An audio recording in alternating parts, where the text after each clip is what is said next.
Moikka vaan kaikille. Odotellaan pikkuhetki tähän alkuun vielä, niin saadaan kaikki mukaan linjoille.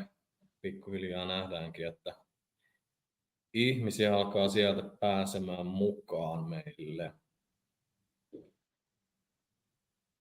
Joo, tervetuloa vaan munkin puolesta. Tosi kiva päästä keskustelemaan Oskarin kanssa kohta tarkemmin meidän päivän aiheesta.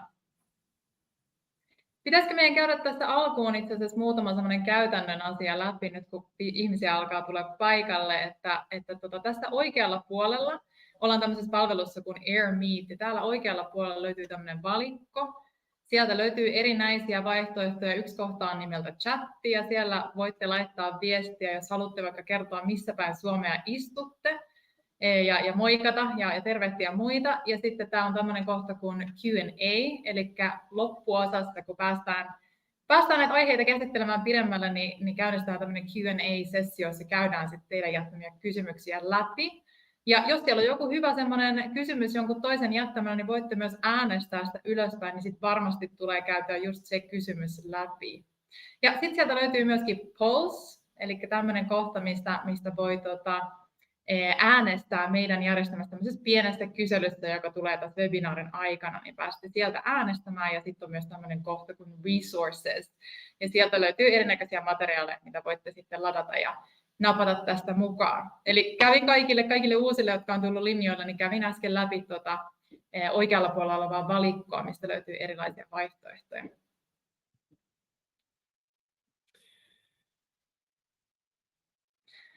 Pitäisikö meidän ne sitten tehdä niin, että hypätään niin sanotusti syvään päätyyn ja lähdetään aloittelemaan. Mä luulen, että suurin osa on ainakin varmasti ehtinyt hyppää linjoille mukaan ja toki vielä pääsee niin kuin kyytiin matkan varrellakin. Niin pitäisikö meidän lähteä sitten liikkeelle? Lähdetään ihmeessä liikkeelle ja voitaisiin lähteä siitä nimenomaan liikkeelle, että ketä me ollaan ja minkä takia me ollaan päätty alkaa puhumaan just nimenomaan palautekulttuurista suomalaisesta työelämästä. Ja mun nimi on tosiaan Nea Liikomaa ja toimin Eletivellä Senior Account Executivein roolissa. Ja me ollaan Oskarin kanssa päävetovastuussa meidän Suomen markkinoista ja jutellaan eri HR-edustajien kanssa päivittäin heidän työntekijäkokemuksesta ja sen kehittämisestä ja palautekulttuurin edistämisestä. Ja mulla on henkilökohtaisesti, mä olen Eletivellä aikaisemmin asiakasvastaavana, eli mulla on tosi semmoinen käytännönläheinen lähestymistapa tämmöisten projektien vetämiseen ja olen auttanut yrityksiä hyvin erilaisilla toimialoilla ja eri kokoluokissa sit saavuttaa korkeampaa sitoutuneisuutta organisaatioiden sisällä. Ja nyt ojennan vähän mikkiä Oskarillekin, niin pääset säkin ääneen. Kiitos vaan, joo, ja oikein paljon tervetuloa omasta puolestani myös tänään linjoille, ja hyvin lyhykäisyydessään minusta, eli niin kuin Nea sanoikin, niin meillä lähtökohtaisesti se vetovastuu on tällä hetkellä Suomen markkinasta, ja hyvin tavallaan niin kuin ihmisläheinen ehkä se semmoinen oma lähestyminen on tavallaan palautekulttuuri, mutta toisaalta myös henkilöstökokemukseen, eli toisaalta vähän siitä, kun puhutaan tänäänkin tavallaan palautekulttuurista, niin ihminen meillä on siinä keskiössä semmoinen niin kuin hyvin peruslähtökohta, mistä ainakin itse lähden tosi vahvasti liikkeelle. Mutta se hyvin lyhykäisyydessään meistä. Kerroksä ja vähän, että mitä meillä oli sitten tänään mielessä, että mitä aiheita käsitellään pikkasen tarkemmin nyt tässä hetkessä? Joo, eli me lähdettiin miettimään sitä, palautekulttuurihan on tosi laaja käsite ja siihen liittyy monia eri aiheita ja alakäsitteitä ja me lähdettiin miettimään, että no mitkä on ne sellaiset olennaisimmat aiheet, mitä meillä tulee mieleen, mitä on noussut meidän asiakaskeskusteluista esille ja valikoitiin sieltä nämä 4, jotka näkyy tuossa näytöllä. Ja ensimmäisenä lähdetään käsittelemään vähän palautekulttuurin vastuunjakoa, eli kenen vastuulla se on oikeasti edistää palautekulttuuria organisaatiossa. Sen jälkeen Oskari ottaa koppia ja lähtee kertomaan ja puhumaan enemmän tuosta quiet quittingistä, joka on varmasti monille myös tuttu käsite. Sitten lähdetään katsomaan tarkemmin, että no miten nämä henkilöstökyselyt ja palautteenanto on kehittynyt vuosien varrella ja miten siirtyä semmoisesta perinteisemmästä mallista vähän reaaliaikaisempaan malliin. Ja sitten vielä puhutaan lopuksi tämmöisestä hyvin ajankohtaisesta, vähän murheellisenkin ajankohtaisesta aiheesta, kun tästä epävarman taloustilanteen, miten me kehitetään palautekulttuuria, vaikka meillä on epävarma taloustilanne, joka vallitsee. Tähän me ajateltiin vielä antaa teillekin mahdollisuus vähän päästä ääneen tai ainakin antaa meille lisätietoa siitä, että mitkä on sellaisia palautekanavia, jotka on teillä käytössä teidän organisaatiossa. Niin mä pistän tähän näytölle näkyviin tämmöisen pollin, sinne onkin tullut jo vastauksia, niin pääsette näkemään tarkemmin. Kiva nähdä, että näkyy paljon jakaumaa eri vastausten välillä ja odotellaan toki sit loppua kohti, kun päästään tähän webinaarin loppuosaan, niin sitten käydään vielä uudestaan tarkastelemassa, että minkälaisia vastauksia tänne on tullut. No mutta pitäisikö meidän nyt sitten, Oskari, hypätä suoraan tuohon ensimmäiseen aiheeseen? Mä luulen, että voidaan tehdä niin, ja kerroksä vähän meille, jos mä herätän tämmöisen kysymyksen, että kelle se palautekulttuuri ja entisestään niin kuin sen edistäminen, ja kelle se ylipäätään sitten tällä hetkellä oikein kuuluukaan? No juuri sanoitkin sen kysymyksen, mikä mulla tässä esillä onkin, eli nopeasti kun mietitään palautekulttuuria, niin voi olla, että se vastaus on aika yksiselitteinen. Monet ehkä ajattelee, että riippuu vähän mistä palautteesta puhutaan, ja ehkä osalle se voi olla päivän selvää, että se vastuu on kaikkien harteilla. Ja tämä ehkä onkin se, mistä me lähdetään liikkeelle, eli halutaan korostaa sitä ja mahdollistaa korkeampi sitoutuneisuus, korkeampi työn imu organisaatiossa ja vahvempi kulttuuri silloin, kun kaikki on aktiivisena palapelin osana tätä edistämässä. Ja tämä ero näkyy myös selkeästi, että monet organisaatiot kyllä mittaa, mutta välttämättä sitten se semmoinen arjen palautekulttuuri ei kuitenkaan muodostu siellä taustalla. Ja sitten jos katsotaan vähän tarkemmin, että minkälaisia haasteita ilmenee silloin, jos me ei tueta tätä palautekulttuurin edistämistä. Ja sitten katsotaan vähän, mitä siitä seuraa ja minkälaisia vaikutuksia sillä sitten on eteenpäin organisaatiolle.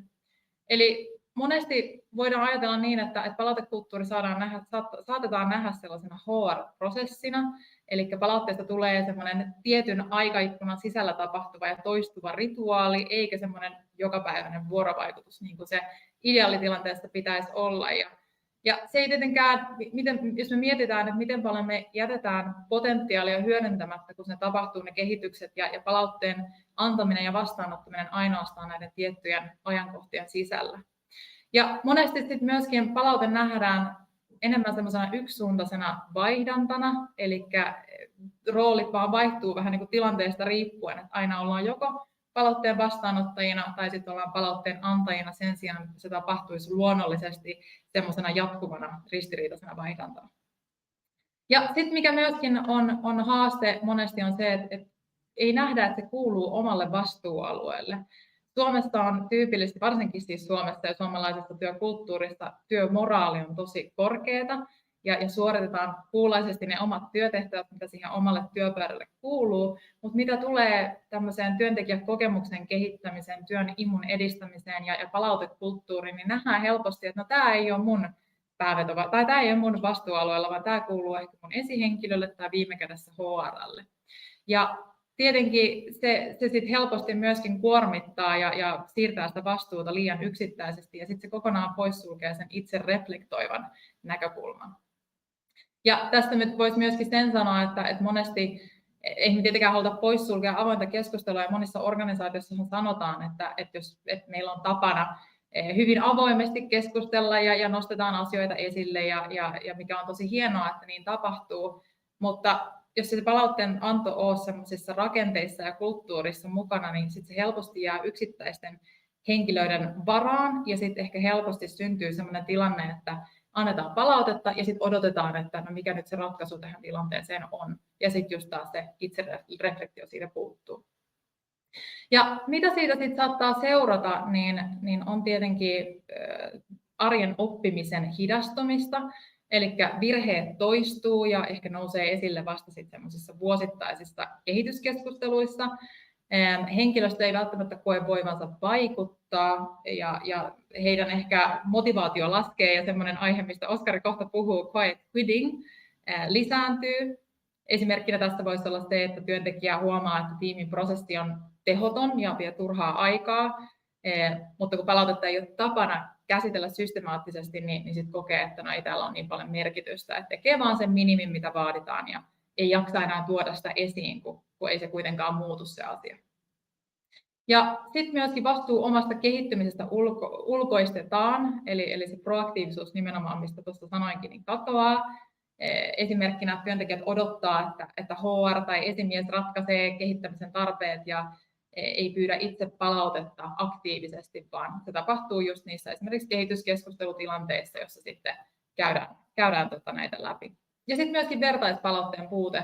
Vertaispalaute on ihan hirvittävän arvokasta organisaatiosta, koska se mahdollistaa, siinä puhutaan kollegoiden välisestä palautteesta, ja monestihan organisaatiot ehkä avaa tälle sellaisia ikkunoita, että voidaan korostaa kollegan hyvää suoriutumista, mikä on tosi hyvä, mutta me haluttaisiin, että tämä on myöskin sellainen luonnollinen tapa sitä arkea, ettei koeta, että se on hankalaa tai jotenkin haavoittuvaa antaa palautetta kollegojen kesken ristiin, koska siitä me saadaan tosi arvokasta käytännönläheistä palautetta suoraan.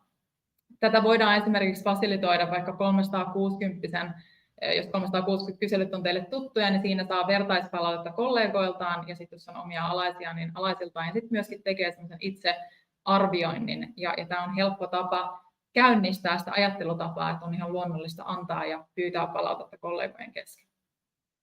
Ja mitkä nyt sitten on vaikutukset organisaatiotasolla, niin luonnollisesti tehokkuus laskee, organisaatio käyttää enemmän resursseja vähemmän tuottavaan työhön, työn laatu heikkenee ja lopputuote ja asiakas lopulta myös kärsii.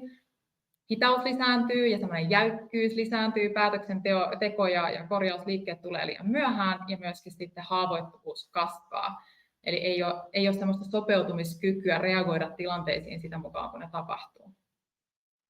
Onko sinulla, Oskari, mitään, mitä tulee mieleen, mitä sä haluaisit tästä nostaa esille ennen kuin mä menen tuohon seuraavaan slaidiin? Mun mielestä sä kiteytyt tosi hyvin ja ehkä sen sijasta, että lisäisin, niin mä ehkä haluaisin korostaa enemmän tavallaan, mitä sanoit siitä ehkä niin kuin jäykkyydestä tai tietyllä tavalla semmoisen niin kuin hitauden lisääntymisestä. Eli tavallaan just se puoli siinä, että ei pystytäkään välttämättä sit olemaan niin täysin ketteriä. Ja usein nähdään myös, että meillä saattaa olla toki semmoisia pitkän aikavälin tavoitteita, mutta halutaan kuitenkin pitää semmoista niin kuin tiettyä lyhytaikaisuutta myös siinä mukana. Eli se semmoinen ketteryys kärsii siinä mielessä, että jos sieltä nousee jotain akuuttia tilannetta, niin me ei välttämättä sit pystytä tavallaan reagoimaan reaaliaikaisesti ja toisaalta ei pystytä myöskään ennaltaehkäisemään, eli ei olla proaktiivisia sitä kautta. Eli mä sen sijasta, että lisäisin, niin haluaisin ehkä korostaa tätä aihetta, mitä Nea nostit esille. No just näin, kiitos tuosta nostosta vielä ja aika hyvin tulee sopii myös yksi yhteen sen kanssa, mitä sä tulet kohta käymään läpi tarkemmin, eli niitä tai siihen vähän reaaliaikaisempaan mittaukseen liittyen, mutta ennen kuin mennään siihen, niin jos mietitään sitä, että miten me voidaan edistää palautekulttuuria, jossa jokainen organisaation työntekijä, jokainen esihenkilö ja jokainen on siellä osana sitä palapelin palaa, ja on palautteen antajana, on palautteen vastaanottajana, niin meidän tulisi edistää itseohjautuvuutta ja itsensä johtamisen kulttuuria organisaatiossa, joka edelleen edistää sitoutuneisuutta ja työn imua. Ja tämä on vähän semmoinen, kun puhutaan termeistä sitoutuneisuus ja tämmöinen itsensä johtaminen, niin vähän muna-kana-tilanne, että kumpi nyt tulee ensin, niin se voisi kiteyttää niin, että itsensä johtaminen on polttoaine sitoutumiselle ja sitoutuminen on taas sitten voima, jota ylläpidetään ja vahvistetaan sitten itsensä johtamisen kautta. Eli hyvin paljon tukee toinen toisiaan. Ja tässä on tehty erilaisia tutkimuksia ja selvitelty sitä, että minkälaiset nämä eri tämmöiset riippuvuussuhteet ja muun muassa Susan Wheelanin korkean suorituskyvyn tiimit ja ryhmädynamiikka on yksi sellainen teoria, joka tukee tätä, ja sitten on Marcus Buckinghamin teoria työntekijöiden sitoutumisesta, ja sitten on Aaron Antonovskin tämmöinen Kazan Theory of Coherence, koherenssin teoria. Ja nyt tässä näette slaidilla 2 eri pyramidia, ja tästä nyt mä haluaisin nimenomaan puhua siitä itsensä johtamisen edistämisestä ja siitä, että miten me fasilitoidaan organisaatiossa semmoinen pohja sille, että meillä on hedelmällinen pohja edistää sitä eteenpäin. Ja tässä nyt puhutaan erityisesti henkilöstön antamasta palautteesta, ja ajattelin, että on hyvä keskittyä nyt siihen, kun lähdetään tätä havainnollistaa. Vasemman puolella oleva pyramidi kuvaa nyt tämmöistä perinteisempää tilannetta, jolloin jos me lähetetään henkilöstökysely johdon tai HR:n toimesta ja työntekijät siihen vastaavat, niin helposti käy niin, että he vähän niin kuin taputtaa kädet puhtaiksi, jää pikkasen kolmanneksi irralliseksi osapuoleksi odottamaan, no mitä tapahtuu ylhäältä alaspäin organisaatiossa. Ja tässä tulee luonnollisestikin vähän sit kuilua niiden omien vastauksien ja sit niiden kehitystoimenpiteiden välille. Ja erityisesti monesti silloin, jos puhutaan vuosittaisista kyselyistä, koska on yksinkertaisesti tosi hankala muistaa, mitä kaikkea sinne on itse vastannut ja sitten nähdä sitä yhteyttä selkeästi niihin toimenpiteisiin. Ja toinen, mitä saattaa käydä, on se, että työntekijät ehkä kokee, tai on jopa vastaanottavaisia sille, mitä lähdetään kehittämään, mutta ehkä se katse meneekin sitten jonnekin muualle. Että kiva, että tätä kehitetään, mutta vitsi, että miksei tätä toista osa-aluetta lähdetä vieläkään edistämään. Ja se on tietenkin tosi epätoivottu tilanne silloin, kun me lähdetään asioita, panostetaan asioihin ja lähdetään edelleen kehittämään. Totta kai me myös toivotaan, että me saadaan sillä sitten mahdollisimman suuri vaikutus aikaan. No, esihenkilöt on myös toki tässä prosessissa mukana, ja tämä nyt on kaksivärisenä sen takia, että monesti käy niin, että esihenkilöt helposti jotenkin, että sinne tulee epätasapainoa esihenkilöiden välille, eli heille jaetaan heidän tiimien raportit ja he lähtee niitä raporttien läpikäyntiä viemään läpi, mutta osalla esihenkilöistä tulee paljon luontevammin se käsittelytilanne, miten se lähestyy, miten nostaa asioita esille. Ja sitten taas toisilla se voi olla haastavampaa, voi olla, että on enemmän sitten ehkä substanssiosaamista, joka tukee sitä esihenkilötyötä. Ja sitten jos me siirrytään katsomaan tätä oikean puolen pyramidia, niin tässä nyt on taas sitten havainnollistettu se, että miten me saadaan kaikki palat organisaatiosta mukaan tähän prosessiin ja tuetaan sitä itseohjautuvuutta ja itsensä johtamista. Niin täällä nyt on johdon ja HR:n toimesta, kun me ollaan lähetetty se henkilöstökysely, työntekijät siihen vastaa, niin ideaalitilanteessa jokainen työntekijä saa heti yhteenvedon siitä, että okei, mitä mä oon tänne vastannut, mitkä osa-alueet on mulla arvottanut korkeammaksi, mitkä matalemmaksi, ja mikä se on se kokonaiskuva tästä tilanteesta. Eli perinteisesti tyypillisesti työntekijät saa vain semmoisen ikkunan, jossa lukee, että kiitos palautteestasi, voit nyt sulkea tämän ikkunan, niin se luo siihen heti semmoisen pysähdyspaikan, joka sitten katkaisee sen heidän roolin siitä eteenpäin.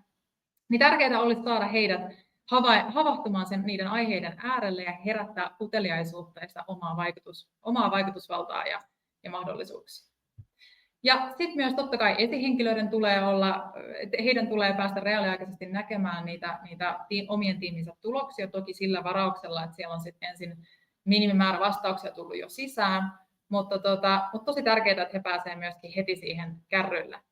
Ja tässä nyt on sitten myöskin kaksiteräinen miekka, eli jos me annetaan heti mahdollisuus nähdä ja pystyä olemaan siinä ajan hermoilla, niin helposti lisää kuormittavuutta esihenkilöille, jos he kokee sen raskaaksi prosessin, että okei, nyt mulla on tässä ihan hirveästi dataa ja tietoa esillä, mutta mitä mä teen tällä tiedolla?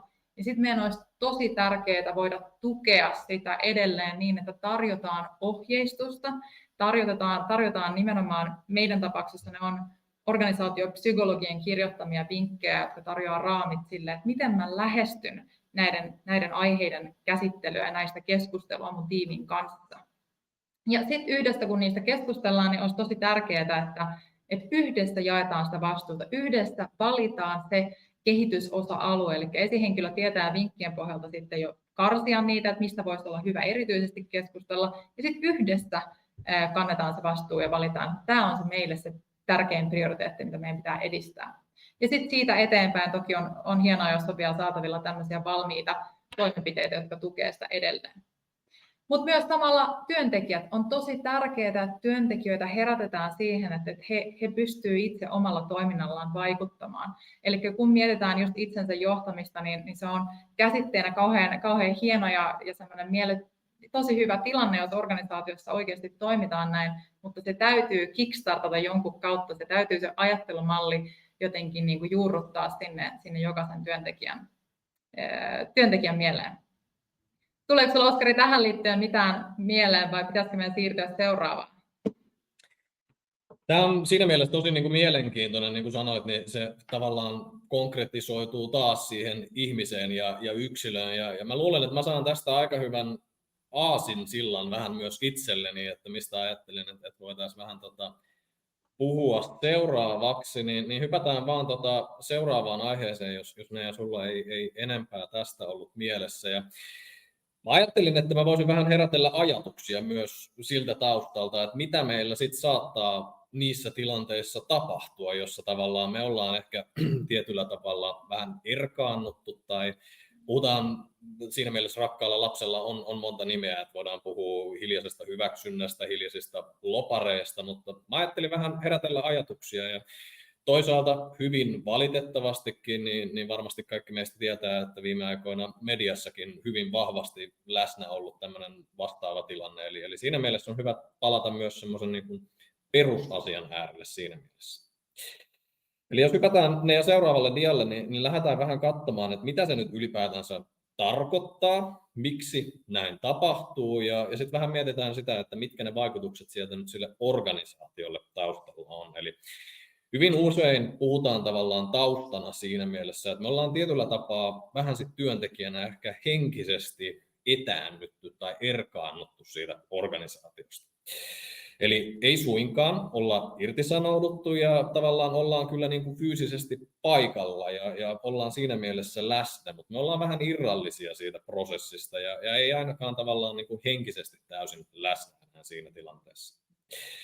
Hyvin usein lieveilmiöinä sit sieltä taustalta nähdään just tavallaan se, että me keskitytään ehkä enemmän siihen minimiin, eli tehdään vain se tavallaan osa, mikä nyt suoraan kuuluu minun omalle työpöydälleni ja ei enää ehkä mietitä tavallaan semmoista niin kuin kollektiivista ja yhteistä hyvää siinä mielessä, että okei, hei, että mä voinkin jeesata vähän mun tiimiläisiä ja tavallaan olla tukena ja toisaalta myös sitten sparrailla siinä tavallaan niin kuin entisestään enemmän. Mä halusin nappaa tuohon tommosen lainin, kun puhutaan, että rennommasta otteesta tulee uusi normi, niin me ollaan varmasti kaikki koettu semmoisia tilanteita, kun meillä on esimerkiksi ollut tilanne, jossa on vähän heikompaa johtamista läsnä ja varmasti osataan tavallaan niin kuin reflektoida taaksepäin jokainen omista kokemuksistamme, mutta tätä on myös luonnollisesti tutkittu ja tutkimuksien puolesta niin se on noin 2/3 tänä päivänä suomalaisesta työvoimasta, joka on kokenut vastaavan tilanteen, että he on tavallaan jäänyt hiukan irrallisiksi tai toisaalta tavallaan niin kuin jäädään sellainen henkisesti etäännytty siitä organisaatiosta. Mikä sitten tämmöisen tunnistamisesta omalta osaltaan tekee niin äärettömän vaikean, on se, että se ei näy nimenomaan siinä välittömään irtisanoutumisena. Eli siellä saattaa luonnollisesti olla niitä kovia mittareita, esimerkiksi nyt vaihtuvuuteen liittyen, ja näyttää, että ei siellä nyt ole semmoista mitään akuuttia, eli tilanteet on siinä mielessä hyvin. Mitä sitten tämän päivän työelämässä, kun hybridimallit ja etätyöt on lisääntyneet, niin se tavallaan tunnistaminen on muodostunut entistä vaikeammaksi. Eli olisi hyvin tärkeää, että päästään tavallaan siihen niin kuin yksilöönkin kiinni siinä mielessä. No mitä se tavallaan näin niin kuin juurisöiden puolesta, miksi näin pääsee sitten ylipäätänsä tapahtumaan? Ja sieltä nousee toki paljon erilaisia vaikuttajia ja muuttujia, mitkä sitten vaikuttaa tämmöiseen tilanteeseen, mutta tämmöisiä hyvin perinteisimpiä malleja on luonnollisesti se, että meillä saattaa tulla stressiä lisää, esimerkiksi työkyky laskee uupumuksen puolesta, tai saatetaan vähän kokea tilanteita, jossa meillä ei tavallaan sitä meidän työpanosta ja vastinetta, ei nähdä selkeää korrelaatiota siinä, eli tämmöinen arvostuksen puute suoranaisesti sieltä takaa. Toinen teema, mikä nousee hyvin usein esille, on se, että meillä saattaa olla selkeä kynnys sille, että pystytään tuoda asioita esiin läpinäkyvästi, eli koetaan vähän sitä, että siellä saattaa olla jotain taustalla, mikä esimerkiksi sitten osuisi omaan nilkkaan, tai ei koeta sitä semmoiseksi niin turvalliseksi ilmapiiriksi, että me pystyttäisiin ottaa näitä vähän haastavampikin asioita aina aikaa ajoittain esille. Ja sitten se viimeinen ja hyvin ikävä esimerkki siinä just, että tavallaan jos me nähdään siellä, että meillä on esimerkiksi heikkoa johtamista, se voi esiintyä monillakin eri tasoilla, eli ei välttämättä tarvitse olla se oma lähiesihenkilö, vaan voidaan nähdä ja joskus me voidaan myös kokea, että tavallaan tietty strategia tai prosessi, mikä meillä on, niin me nähdään se yksilönä heikkona johtamisena, vaikkakin tavallaan erilaisella tai ehkä eri tavalla toteutetulla viestinnällä, niin me voitaisiin nähdä, että okei, tässä onkin selkeä nyt ehkä niin kuin väärin ymmärrys, tai mä oon ymmärtänyt itse tämän väärin. Toinen, mikä sitten tavallaan peilaa just tosi vahvasti siihen yksilöön, on jos se, että koetaan, että meillä on vähäiset vaikuttamismahdollisuudet. Eli puhutaan tosi paljon esimerkiksi työelämän tasapainosta, nähdään sitä tavallaan niin kuin vapaa- ja työn tasapainoa siinä mielessä. Ja jos koetaan, että siellä on semmoinen niin kuin selkeä pieni aukko, missä ei päästäkään tavallaan niin kuin vaikuttamaan siihen omaan koreen, niin se saattaa helposti meitä sitten tavallaan vähän sysätä siihen, että okei, että mitä sitten? No minkä takia tämä on sitten niin äärettömän tärkeä aihe kuitenkin sieltä taustalta on se, että vähän niin kuin Neakin tuossa aikaisemmin mainitsi, niin toki nähdään se, että se tehokkuus laskee siinä, eli niin kuin aikaisemmin sanoin, niin tehdään se hyvin oma kore, tehdään se oma työpöytä, tehdään se ihan ok, mutta se on tavallaan niin kuin minimi. Ei enää mietitä niin sanotusti laatikon ulkopuolelta, että mitä me voitaisiin tehdä meidän tavallaan niin kuin kollektiivisen hyvän puolesta.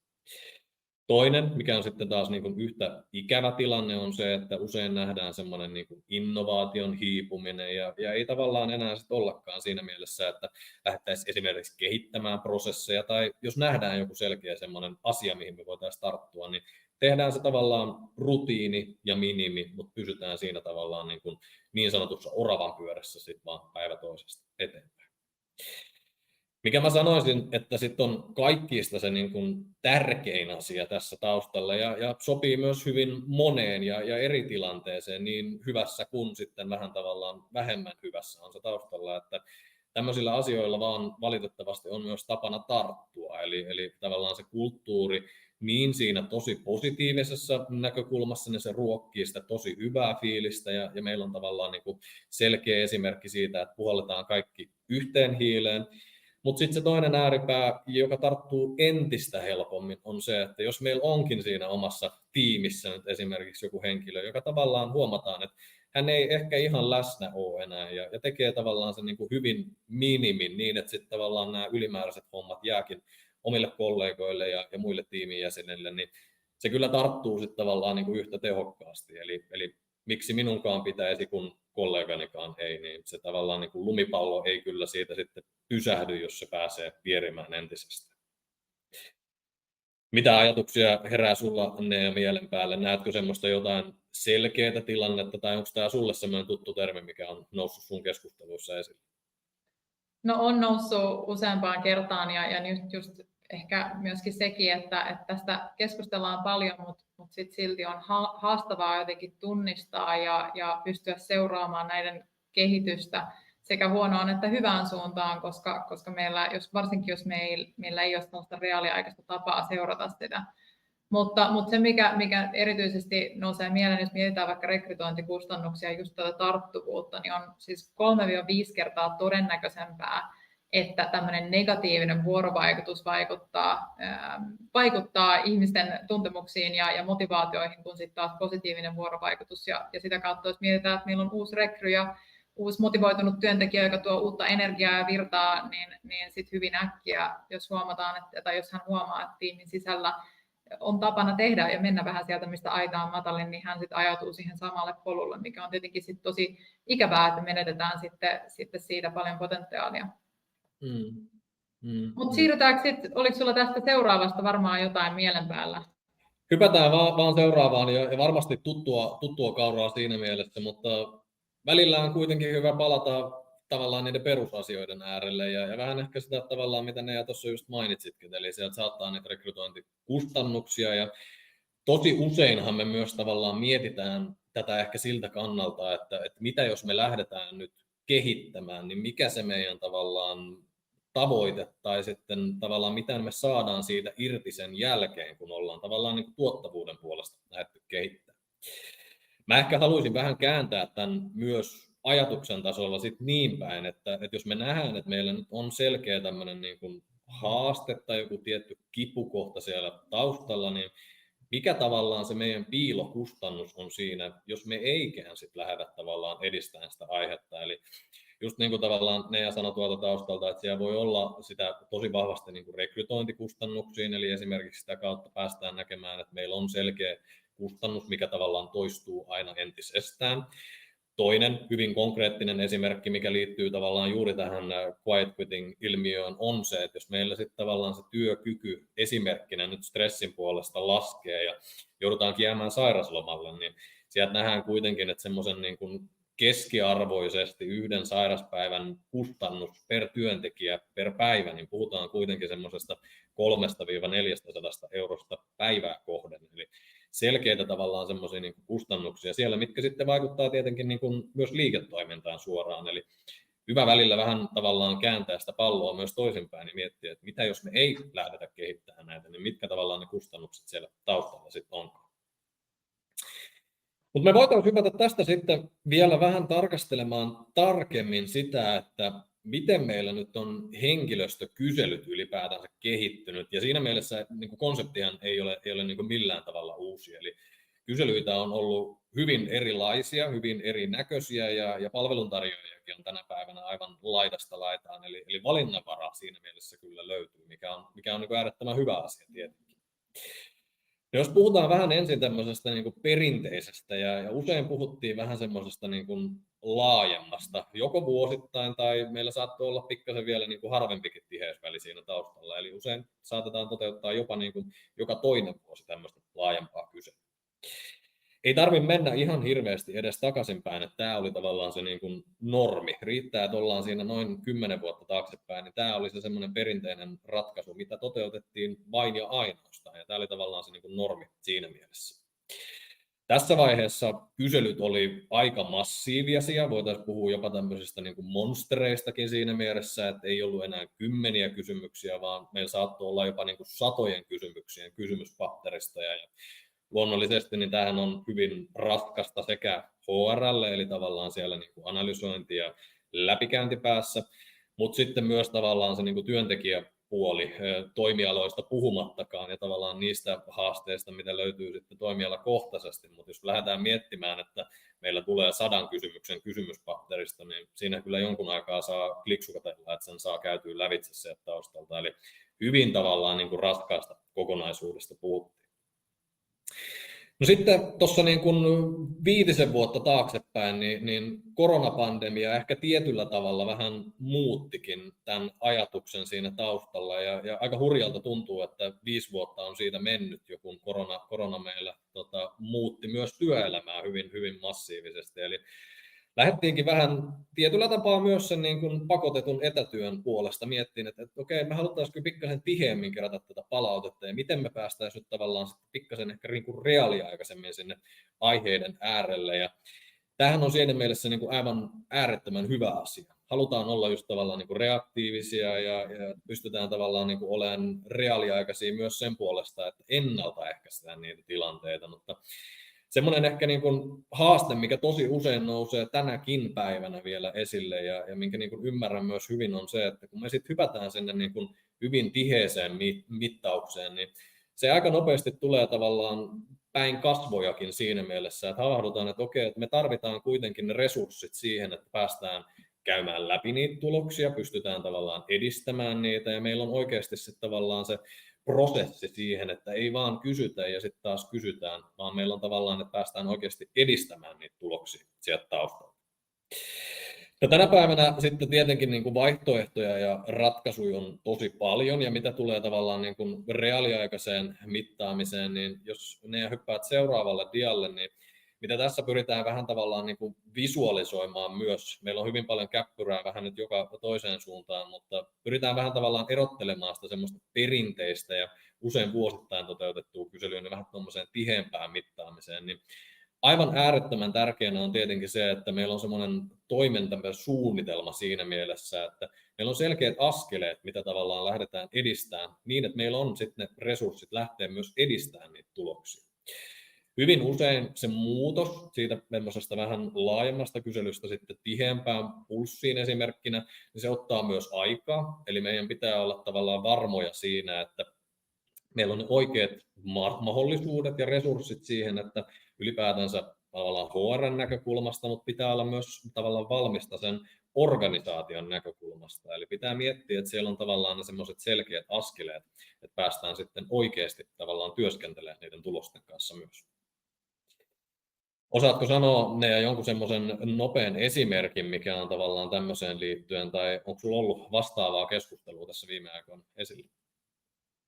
No on näistähän keskustellaan nimenomaan paljonkin, että mikä on se sopiva tiheysväli kullekin organisaatiolle, ja se vaihtelee tosi paljon ja riippuu paljon siitä työn kuvasta, mikä on se primäärityön kuva, onko meillä suorittavan työn ympäristöä vai onko enemmän asiantuntijoita, jotka on päätelaitteiden äärellä pitkälti joka päivä, ja toki sit myöskin tavoitettavuudesta ja muusta, ja sitten se pitää rakentaa niin, että se sopii nimenomaan sitten kunkin yrityksen rakenteisiin, kunkin yrityksen kulttuuriin, ja ehkä asettaa, niin kuin sä äsken sanoit, niin päämäärä sille, että missä pisteessä me halutaan olla ja mikä on se aikaväli, jonka aikana me halutaan siirtyä sinne.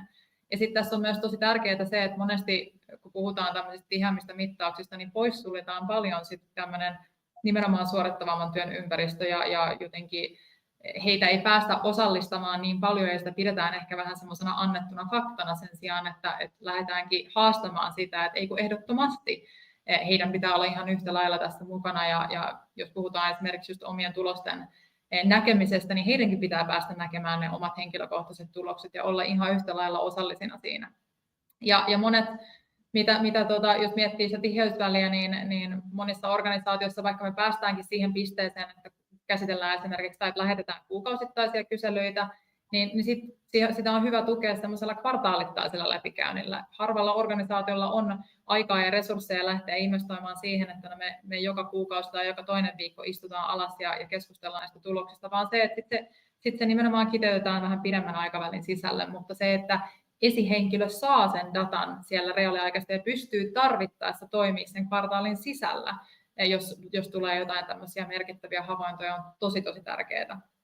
Ja yksi sellainen tapa, miten me saadaan ihmisiä myöskin, koska se motivaatiohan pitää tulla sieltä itsestään, eikä niin, että tarjotaan pullakahveja, mikä on hyvä tapa laittaa se niin kuin käyntiin se prosessi, mutta se pitää tulla sieltä työntekijästä itsestään. Että meille tuli nyt kysely, ja ihanaa, että tuli, koska mä haluan antaa palautetta liittyen tähän ja näkee sen arvon, mikä siitä saa itselleen.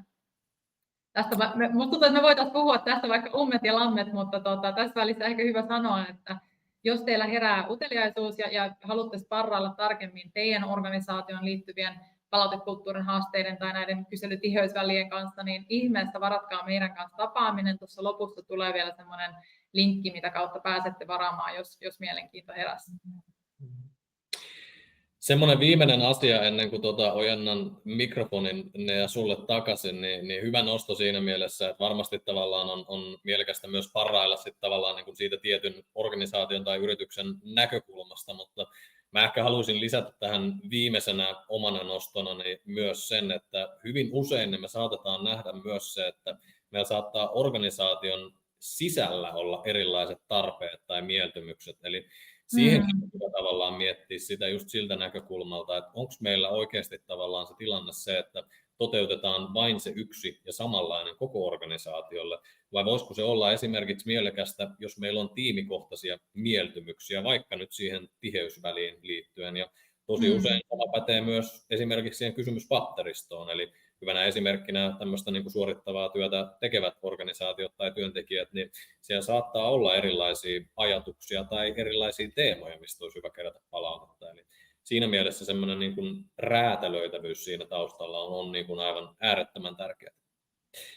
Mutta nyt mä lupaan Nea, nyt saat hypätä seuraavaan aiheeseen. Ojennan mikrofonin sulle takaisin. Kiitos.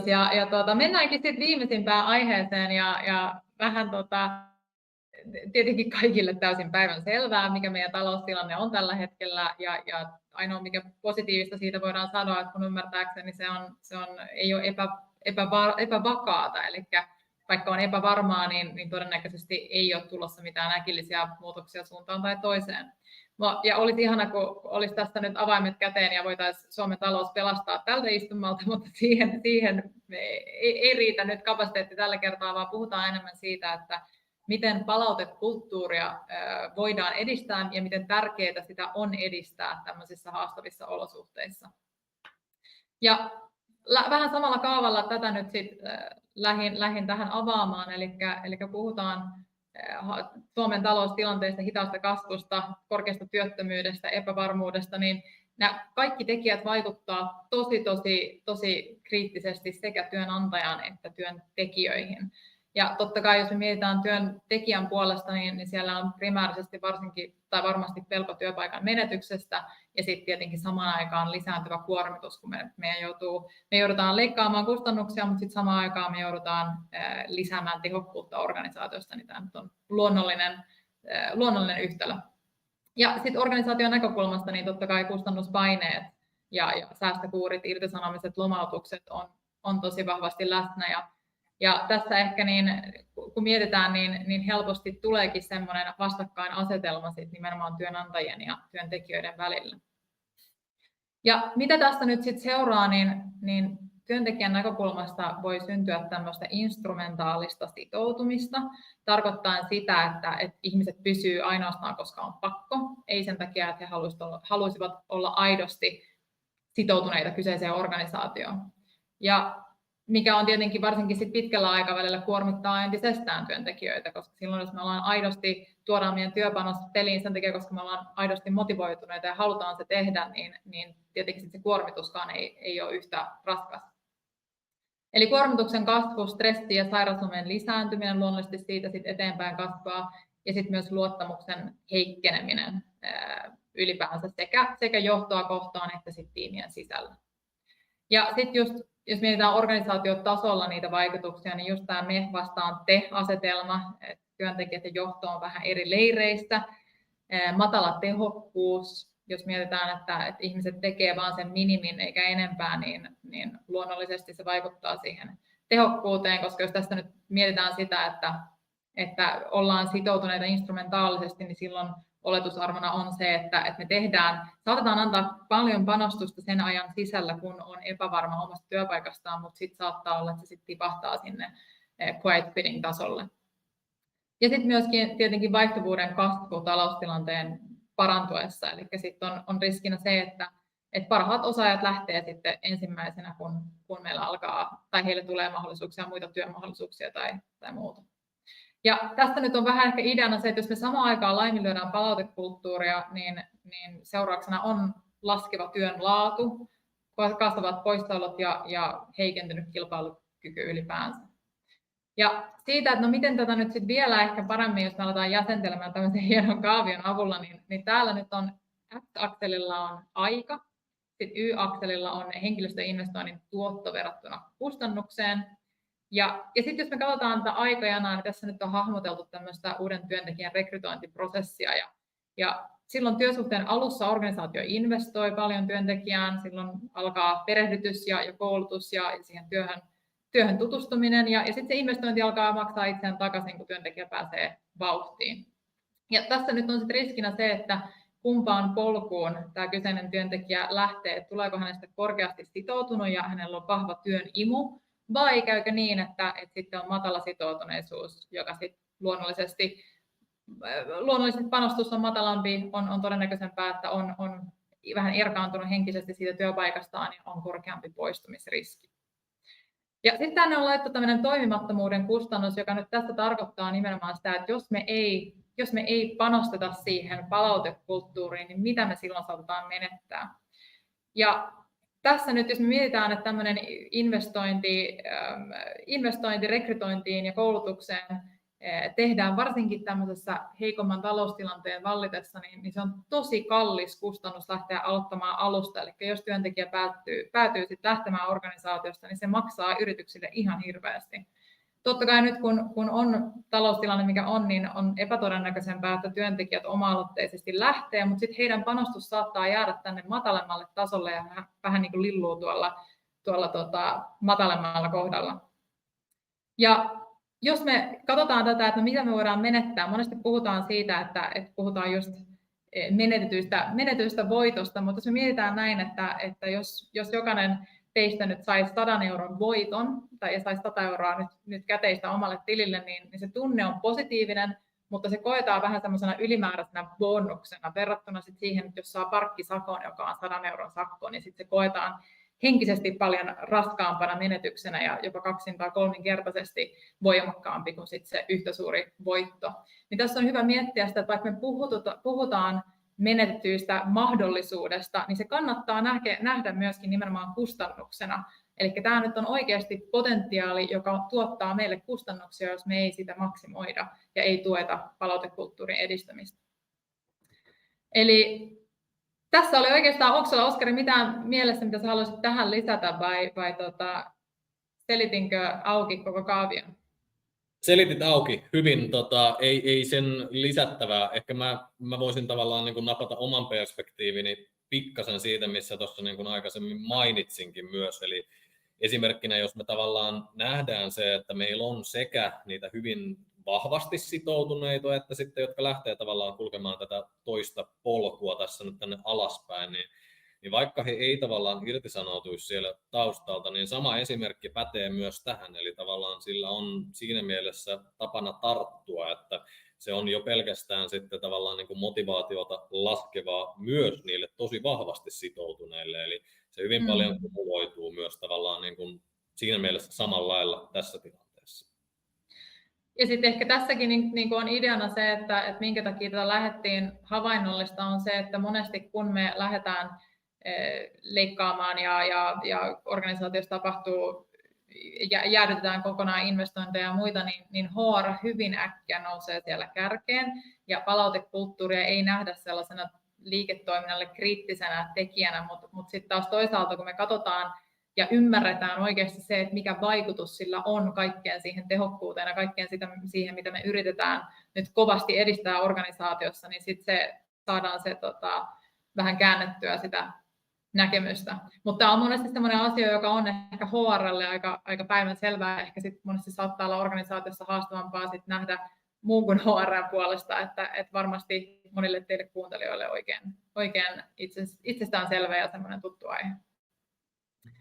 Mutta pitäisikö meidän nyt sitten siirtyä? Mä tosi mielenkiinnolla haluaisin kuulla, että minkälaisia kysymyksiä siellä on herännyt esille ja pitäisikö katsoa nyt sitä Q&A-osiota. Eli katsotaanpa vähän, minkälaisia kysymyksiä täällä on noussut esille. Katsotaan.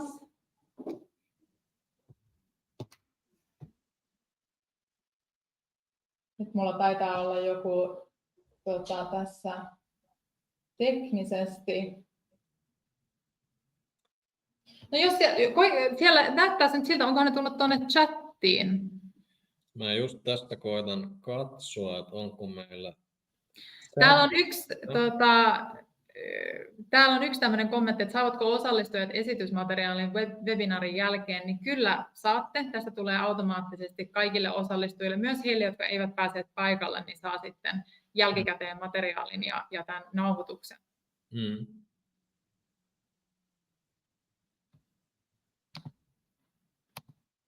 No kurkataanpa nyt sit sitä pollia, mikä tuolla on ollut. Katsotaan.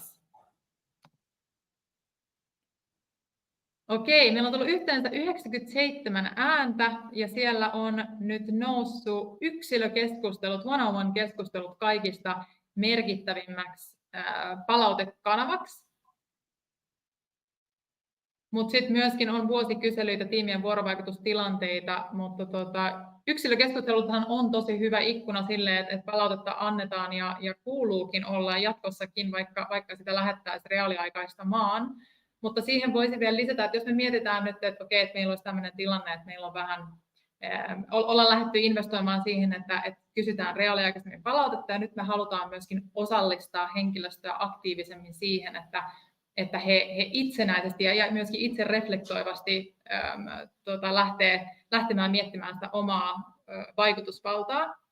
Niin esimerkiksi mitä monet asiakkaat, kenen kanssa mä oon jutellut, niin tekee niin, että esihenkilö kysyy tämmöisen yksilökeskustelun yhteydessä, että hei, meillä oli nyt viime viikolla oli toi kysely tai pari viikkoa sitten oli kysely, että haluaisitko ottaa itsellesi näkyville sen sun yhteenvedon omista tuloksista? Ei tarvi eikä kuulu mulle näyttää mitään, mutta haluaisitko ottaa sen itselle näkyville ja voitaisiin vähän keskustella, että onko siellä mitään sellaista, mikä yllätti sinua? Onko siellä mitään sellaista, mistä sä haluaisit erikseen, että me avataan keskustelua lisää ja sitä kautta myös niin kuin ohjata yksilöitä vielä enemmän siihen suuntaan, että hei, että sä voit oikeasti itse myös vaikuttaa näihin asioihin ja löytää polkua siihen suuntaan.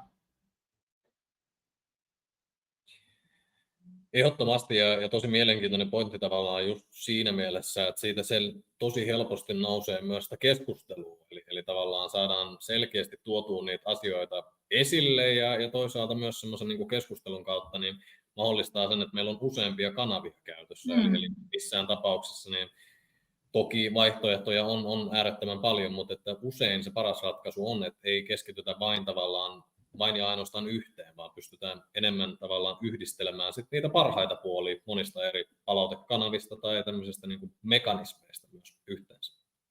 Jep. Ja sitten mitä voisi muuten vuosikyselyistä vielä sen verran sanoa, että vaikka me puhutaan tämmöistä reaaliaikaisemmasta palautteesta, niin ei poissulita sitä, etteikö osalle toimialoista ja organisaatioista voisi olla se vuosikyselyt vielä lähitulevaisuudessa se kaikista parhain tapa, mutta se mitä siihen voidaan esimerkiksi rinnalle tehdä on se, että avataan semmoinen viesti-ikkuna tai tämmöinen palautteenantokanava, joka on siellä taustalla auki jatkuvasti, jotta sitten että ihmiset kanssa aktivoituu siihen, että okei, mulla on mahdollisuus antaa palautetta myöskin tämän vuosittaisen kyselyn ulkopuolella. Ja sitten sitä kautta on helpompi lähteä rakentamaan sitä, että okei, miten tästä tehdään toistuvampi ja semmoinen vielä läsnä olevampi osa kulttuuria. Just näin. Mulla on yksi kysymys täällä chatissa, mistä me voitaisiin ottaa kiinni. Jos mä vastaan ensin ja saat lisätä sitten. Tämmöinen kysymys nousi esille täällä, että mikä teidän kokemuksella innostaa työntekijöitä antamaan palautetta säännöllisesti digitaalisesti? Ja oman kokemukseni puolesta, mä annan ja sun vastata kohta myös, mutta oman kokemukseni puolesta niin ehdottomasti se on semmoinen niin kuin aivan äärettömän tärkeä osa sitä ydintä, mistä ne puhuitkin vähän tuossa aikaisemmin. Eli saadaan se selkeä semmoinen yhteys sille, että se annettu palaute näkyy jotenkin tosi konkreettisesti tavallaan sit siellä niin kuin toiminnan ja toimintasuunnitelman puolesta. Eli se on toki ensimmäinen askel, että me päästään tavallaan semmoisena pienenä porkkanakin ehkä, joka tarttumaan suoraan niihin meidän omiin vastauksiin, saadaan sitä mahdollisuutta reflektoida sinne ja mä oon sitä aika usein myös suositellut, että jos me avataan se meidän oma organisaation sisäinen keskiarvo sille, niin sieltä päästään vähän miettimään sitten, että okei, että miksi mä oon nyt aivan täysin eri mieltä kuin esimerkiksi kaikki mun omat kollegat. Eli päästään vähän tavallaan herättelemään sitä ajatusta myös siltä kannalta. Toinen sitten, mikä vaikuttaa ja tavallaan innostaa myös sitä yksilöä jättäen sitä palautetta, on se, että jos me saadaan ne toimenpidesuunnitelmat näkyviin läpinäkyvästi, eli tavallaan sieltä nähdään suoraan se, että kun mä oon jättänyt asiasta XYZ palautetta, niin tämä on nyt tavallaan se niin kuin toimintasuunnitelma, mikä me ollaan luotu sitä kautta. Ja se on ehdottomasti semmoinen niin kuin tosi käytännönläheinen vinkki, minkä niin kuin itse voin antaa. Ja tuleeko sulla jotain muuta vielä, mitä haluat lisätä siihen? No vielä ehkä sen verran, että kyllähän meidän pitää myöskin varmistaa se, että se tavoitettavuus on kunnossa, eli että me tavoitetaan helposti työntekijät ja että se tapa heille antaa palautetta on kevyt ja semmoinen eteenpäin soliva prosessi, että siihen ei tarvitse kauheasti käyttää aikaa, että pääsee sen antamaan ja että se tavoittaa hyvin. Ja toisaalta sit siinä se, mitä meidän asiakkuuksien kesken ollaan nähty, että se kasvaa sit ajan myötä silloin, kun sit lähdetään eteenpäin, että työntekijät ja esihenkilöt näkee, että se vaikutukset näistä kyselyistä ilmestyy sinne heidän jokapäiväiseen arkeen. Jos me mietitään vaikka just suorittavan työn tekijöitä, niin se, että me kysytään jotain asioita, jotka on heti olennaisia heidän siihen primääriin työympäristöön, kysytään turvallisuuteen liittyen, kysytään tämmöisiä asioita, jotka tuntuu heille tosi olennaisilta ja tulee sellainen tunne, että okei, tässä haetaan mun kokemusta, tässä ei nyt haeta vaan jotain, että miten mä olen linjassa yrityksen strategiaan ja näin edespäin, mitkä saattaa tuntua vähän kaukaisilta. Totta kai niistä on tärkeää myös kysyä palautetta, mutta se, että annetaan, tästä haetaan sun kokemusta ja tässä on sun mahdollisuus vaikuttaa nyt meillä asioihin. Vähän samaa, mitä Oskari tuolla aikaisemminkin nosti esille.